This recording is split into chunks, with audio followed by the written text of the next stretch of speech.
Leaders. Aujourd'hui, mardi 1er décembre 2015, nous donnons le coup d'envoi de la mise en place des nouvelles structures de direction de la Banque de l'Habitat. Je vais vous rappeler les différentes étapes réalisées jusqu'à maintenant, et puis les étapes futures.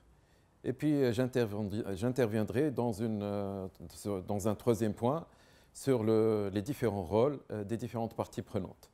Donc ce processus a débuté il y a quelque temps, et puis nous avons parcouru pas mal d'étapes. La première étape a consisté à séparer les fonctions de directeur général des fonctions de président de conseil d'administration.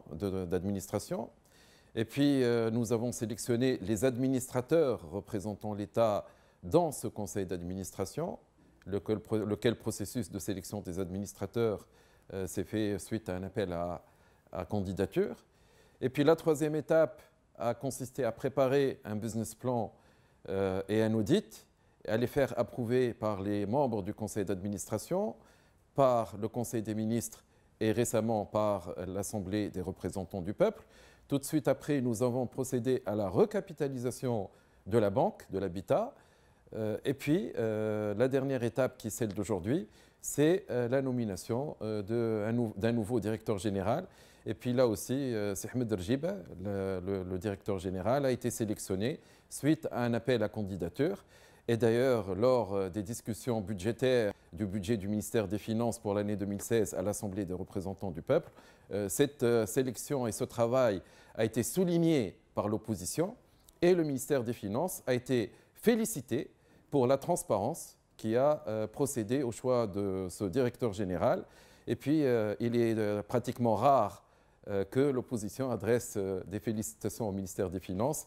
Et donc, je prends ça comme étant un bon point pour la démocratie en Tunisie et pour le succès de ce processus en général. Maintenant, quelles sont les prochaines étapes? À mon avis, il y a deux étapes importantes. Premièrement, la sélection du président du conseil d'administration qui est en train de suivre le même processus de transparence et d'impartialité. Et deuxièmement, faire en sorte que le business plan qui a été approuvé soit réellement mis en œuvre. Et donc ça, c'est les deux étapes futures qui sont, à mon avis, prioritaires.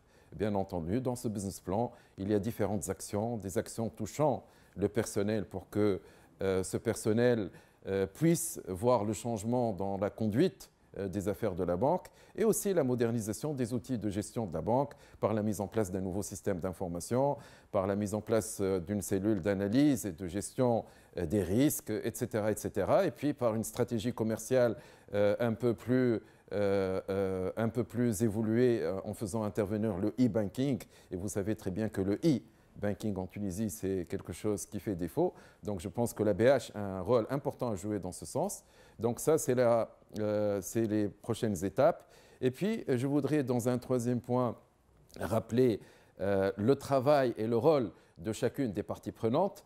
Il y a 4 parties prenantes. Il y a, premièrement, la Banque centrale de Tunisie, qui doit faire son travail de supervision bancaire. Vous savez très bien que le Conseil des ministres vient d'adopter les nouveaux statuts de la Banque centrale et les statuts ont été transmis à l'ARP pour qu'ils soient discutés et votés. Donc, conformément aux nouveaux statuts de la Banque centrale va exercer son travail de supervision par rapport à une structure bancaire.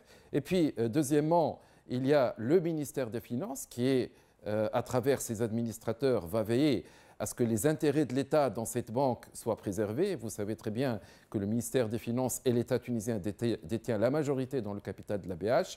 Et donc le ministère des Finances, à travers ses administrateurs, veillera notamment à ce que le business plan soit réellement exécuté et soit exécuté selon le calendrier et selon les règles de l'art. Et puis, il y a aussi une partie prenante qui est très importante, qui sont les administrateurs privés et qui sont les actionnaires privés. Jusqu'à maintenant, le ministère des Finances a travaillé en parfaite complémentarité, en parfaite coopération avec les représentants des administrateurs privés. D'ailleurs, ils ont joué un rôle important dans la sélection du directeur général actuel. Donc, il y a eu une très forte concertation entre le ministre des Finances et entre les représentants des actionnaires privés qui représentent quand même 49,5%, donc presque la moitié du capital. Si nous voulons que la banque réussisse et que le business plan soit mis dans de bonnes conditions, il faut que la concertation et la coopération se poursuivent comme c'est le cas jusqu'à maintenant. Et puis il y a une quatrième partie prenante que tout le monde a tendance à oublier, que tout le monde a omis d'en parler, c'est le personnel, c'est la capacité humaine, c'est les ressources humaines qui constituent le patrimoine de cette banque à côté de ses clients. Et là aussi, il faut absolument que les compétences, que les cadres, que les fonctionnaires, que le personnel de l'ABH se mobilisent pour qu'il y ait un véritable succès du business plan. Pour conclure, je voudrais féliciter Si Ahmed Rjib pour sa nomination dans les fonctions de directeur général.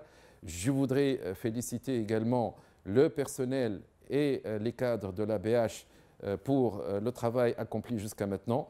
Je sais qu'il y a encore beaucoup de travail qui reste à accomplir. Je leur dis, nous comptons sur vous. Il faut absolument que le business plan réussisse. Nous comptons également sur les administrateurs qui représentent le privé. Je dis à tout ce monde-là, nous comptons sur vous, mais vous pouvez également compter sur nous. Vous pouvez compter sur le ministre des Finances et sur le ministère des Finances pour faire en sorte que tout ce processus soit couronné d'un succès, parce que nous avons besoin d'un tel succès pour montrer qu'une banque publique peut toujours réussir.